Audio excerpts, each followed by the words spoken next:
Hello guys, welcome back to my YouTube channel. देखिए यहाँ पे मैं आप लोग के लिए प्रोनाउन का टॉप 10 रूल्स का पार्ट 2 लेके आया हूँ।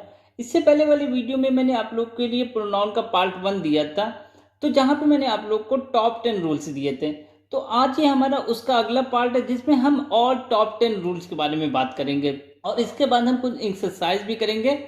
तो अगर आप लोग को काफ़ी बच्चों के जैसे ग्रामर समझ में नहीं आती है, रूल समझ में नहीं आते, तो आप मुझे फॉलो करते रहिए। यहाँ पे मैं आप लोग को हर रूल्स को इजी वे में समझाने की कोशिश करता हूँ और उन पे हम टाइम टाइम पे एक्सरसाइज भी करते रहते हैं जिससे हमारी प्रैक्टिस होती रहे।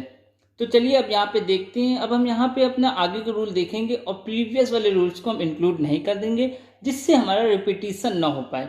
तो अगर अभी तक चैनल को सब्सक्राइब नहीं किया है तो चैनल को सब्सक्राइब कर लीजिए और बेल के आइकन को भी दबा दीजिए जिससे लेटेस्ट वीडियो आप लोग तक तुरंत पहुंचे। चलिए शुरू करते हैं। तो अब यहाँ पे रूल नंबर 11 हमारा क्या कह रहा है। देखिए हमारे 3 प्रोनाउन होते हैं जिनको काफ़ी बच्चों को समझने में प्रॉब्लम होती है। वो कौन कौन से होते हैं? वो होते हैं हमारे हु, हुम, हुज। इनको समझने में काफ़ी कंफ्यूजन होता है कि इनको कहाँ पे यूज करना है। तो यहाँ पे हम इनको एक एक करके देखेंगे। तो सबसे पहले हम हु को देख लेते हैं। देखिए हु हमेशा सब्जेक्टिव केस में यूज किया जाता है। जब भी हम हु का यूज करेंगे तो वहां पे हम सब्जेक्टिव केस में ही हु का यूज करेंगे। हु का प्रयोग प्रायः मनुष्यों के लिए होता है, यानी कि इसे हम हमेशा ह्यूमंस के लिए यूज करते हैं। एग्जाम्पल देखिए जो आपके लिए लिखेगा यहाँ पे, the boy who is sitting in the corner study in my class. यहाँ पे देखिए हमारा वर्ड आया है हु क्या है? हमारा प्रोनाउन। अब ये किसके बारे में बता रहा है? ये हमारा बॉय के बारे में बता रहा है, उस बॉय के बारे में बता रहा है जो कि सिटिंग इन द कॉर्नर, जो कि कॉर्नर में बैठा है, स्टडी इन माई क्लास, और मेरे क्लास में पढ़ता है। एक एग्जाम्पल और देखिए, he who walks early in the morning gets energy. यहाँ पे देखिए हु किसके लिए आया? यहाँ पे हु हमारा ही के लिए आया, यानी कि ये सब्जेक्ट के बारे में बता रहे हैं, यानी कि सब्जेक्टिव केस में हमेशा हु यूज होता है। अब अगला रूल देखते हैं, यूज ऑफ हुम। हुम को हम लोग जिससे, जिसको, जिन्हें, जिनको, इन सेंस में यूज करते हैं। और याद रखिएगा हुम हमेशा ऑब्जेक्टिव केस में यूज होता है। जैसे सब्जेक्टिव केस में हमारा हु यूज होता है, वैसे ही ऑब्जेक्टिव केस में हम हुम को यूज करते हैं। आगे देखिए क्या लिखा है, इनका प्रयोग व्यक्तियों के लिए किया जाता है, इसे भी हम ह्यूमंस के लिए यूज करते हैं, यानी कि सजीव चीजों के लिए हम यूज करते हैं। अब एग्जाम्पल देखिए यहाँ पे, दिस इज द बॉय हुम आई लव। यही वो लड़का है जिसको मैं प्यार करता हूं।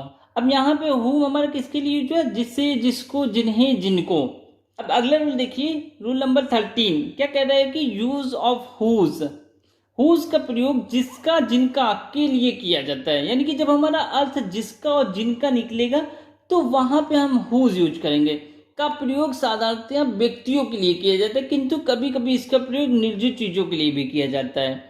तो याद रखिए कि नॉर्मली हम हमेशा हुज का प्रयोग जिसका, जिनका के लिए यूज करते हैं और ये हमेशा हम व्यक्तियों के लिए यूज करते हैं, लेकिन कभी कभी किन्हीं कंडीशन में हम इनका निर्जीव चीजों में भी यूज करते हैं इसका। तो एग्जाम्पल देखिए क्या कह रहा है, I knew the women whose husband was arrested. अब यहाँ पे हुज हमारा उस वुमेन के लिए आया है जिसके हस्बैंड को अरेस्ट कर लिया गया। अब अगला एग्जाम्पल देखिए क्या कह रहा है, this sun whose rays give life to the earth is a source of energy. तो यहाँ पे हमने हुज को सन के लिए यूज किया है। अब नोट के लिए आप लोग इसको भी याद रखिए कि हुज हमेशा पॉजिटिव केस, यानी कि अपने के सेंस में यूज किया जाता है। जिस प्रकार हु हमेशा सब्जेक्टिव केस में, हुम हमेशा ऑब्जेक्टिव केस में, तो उसी प्रकार से हुज हमारा कौन से केस में यूज होता है? पॉजिटिव केस में यूज होता है। इसको हम पॉजिटिव केस के अलावा किसी और केस में यूज नहीं करते। नेक्स्ट रूल देखिए क्या कह रहा है, इस रूल को बहुत ध्यान से देखिए क्या कह रहा है ये, एंटीसीडेंट यानी कि पूर्ववर्ती, यानी कि करीब वाला। हम जब बात करते हैं तो वहां पे एंटीसीडेंट आता है कि पहले सीम या सच का प्रयोग हो तो उसके बाद साधारणतः रिलेटिव प्रोनाउन एज आता है। जब यहाँ पे हम एंटीसीडेंट के पहले सच या सीम का यूज करेंगे तो वहां पे हम अपना रिलेटिव प्रोनाउन एज लेके आएंगे। क्या लेके आएंगे? रिलेटिव प्रोनाउन एज लेके आएंगे, कोई और प्रोनाउन हम नहीं लाएंगे। एग्जाम्पल देखिए, पहले इनकरेक्ट वाला देख लीजिए, this is the same pen which I gave you. अब देखिए यहाँ पे मैंने आप लोग को बता रखा है कि जब हम सेम का यूज करेंगे तो उसके साथ हम क्या यूज करेंगे? हमेशा अपना एज प्रोनाउन यूज करेंगे। तो यहाँ पे विच की जगह पे हमारा क्या करेक्शन होगा? एज होगा। तो करेक्ट सेंटेंस क्या अपना, this is the same pen as I gave you. एक और इनकरेक्ट सेंटेंस जो लिखा गया उससे पहले पढ़ते हैं, such boys who are careless suffer in their life. अब यहाँ पे देखिए सच आया है और सच के बाद हु आया है, लेकिन सच के बाद हमेशा एज प्रोनाउन आता है और कोई प्रोनाउन नहीं आता। तो यहाँ पे हु की जगह पे हम क्या ले आएंगे, अपना एज ले आएंगे। तो करेक्ट सेंटेंस के मतलब such boys as the careless suffer in their life. अब नेक्स्ट रूल देखिए क्या कह रहा है, रिलेटिव प्रोनाउन को जितना संभव हो सके अपने एंटीसीडेंट के समीप रखना चाहिए। देखिए एंटीसीडेंट से यहाँ पे हमारा मतलब है, मैंने पहले भी बता रखा है, एंटीसीडेंट का हमारा मतलब होता है सब्जेक्ट के करीब, यानी कि हमें नाउन के करीब रखना है। अब एग्जाम्पल देखिए यहाँ पे क्या लिखा है, the watch which I bought yesterday was lost. अब यहाँ पे जो हमारा प्रोनाउन आया है विच, इसको हमें एंटीसीडेंट यानी कि ये हमारा है ना एंटीसीडेंट, इसके जितना करीब हो सके उतना करीब हमें रखना चाहिए। अब नेक्स्ट रूल देखते हैं क्या कह रहा है, रिफ्लेक्सिव प्रोनाउन अकेले कभी भी किसी सेंटेंस का सब्जेक्ट नहीं बन सकता। अब देखिए रिफ्लेक्सिव प्रोनाउन हम कुछ आपको बता देते हैं, जैसे कि my self, her self, him self. जब हम सेल्फ लगा के बनाते हैं तो वो हमारा क्या हो जाता है, रिफ्लेक्सिव प्रोनाउन हो जाता है। और यहाँ पे क्या कह रहा है कि रिफ्लेक्सिव प्रोनाउन कभी भी सेंटेंस का सब्जेक्ट नहीं हो सकता है, यानी कि कभी भी हम सेंटेंस की शुरुआत रिफ्लेक्सिव प्रोनाउन से नहीं कर सकते। तो पहले इनकरेक्ट देखिए, my self did this work. अब भाई मैंने बताया कि हम रिफ्लेक्सिव प्रोनाउन को कभी भी सेंटेंस का सब्जेक्ट नहीं बना सकते, तो ये गलत है। तो अब इसका करेक्ट सेंटेंस देखिए क्या है, I myself did this work. अब देखिए यहाँ पे मैंने आई क्यों लगाया है, आई इस लगाया है क्योंकि माई का जब हम सब्जेक्ट यूज करेंगे तो वो आई ही होगा, आई का ही हमारा माई सेल्फ बनता है। तो यहाँ पे हमारा क्या आ जाएगा, आई आ जाएगा। तो करेक्ट सेंटेंस में I myself did this work हो जाएगा। अब नेक्स्ट रूल देखिए क्या कर रहा है, A while beaten, absent, pride, enjoy, drink, oversleep, resign, apply, avenge आदि ट्रांजिटिव वर्ब के साथ रिफ्लेक्सिव प्रोनाउन का प्रयोग होता है।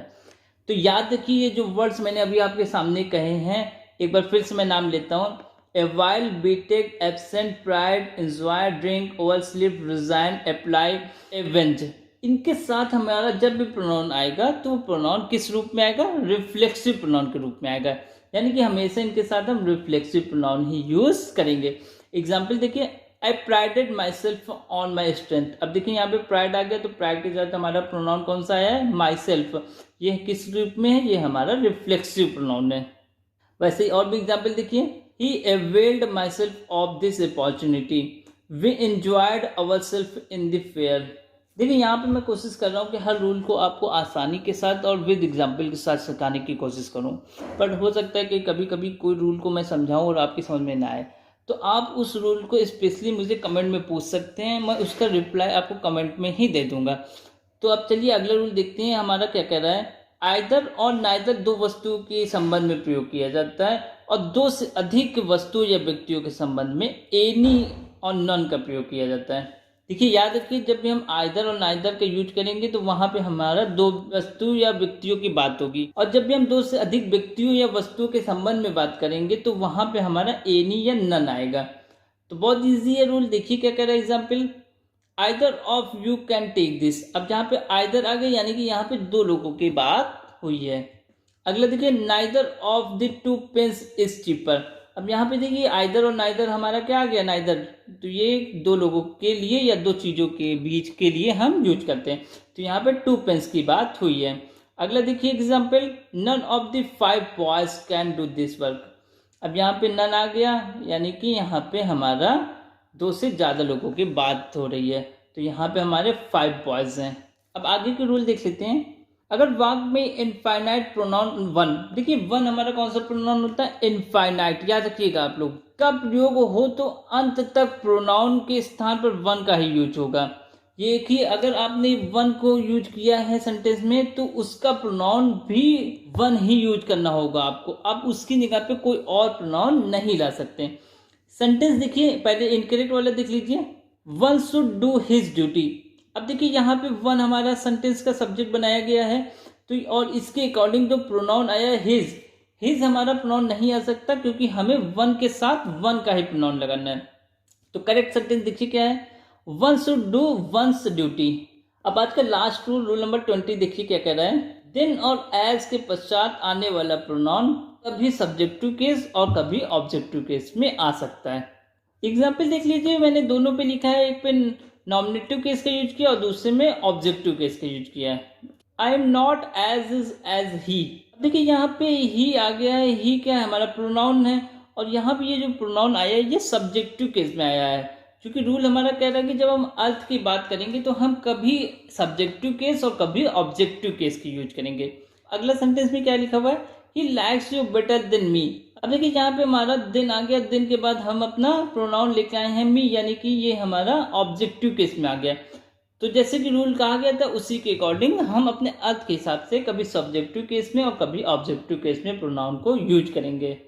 तो गाइज आज के इस वीडियो में मैंने आप लोग को प्रोनाउन के टॉप 10 रूल्स दे दिए हैं। ये हमारा लास्ट वीडियो था प्रोनाउन का, जिसमें मैंने आप लोग को टॉप 10 रूल्स दिए हैं। अब इसके बाद हम अपने अगले वीडियो में आप लोग को कुछ एक्सरसाइज देंगे और उन एक्सरसाइज को करने के बाद हम अपना अगला टॉपिक यानी कि एडजेक्टिव की तरफ मूव करेंगे। तो आप बने रहिए मेरे साथ। अगर चैनल को सब्सक्राइब नहीं किया है तो चैनल को सब्सक्राइब कर लीजिए और वीडियो को लाइक और शेयर कीजिए। Thanks for watching this video.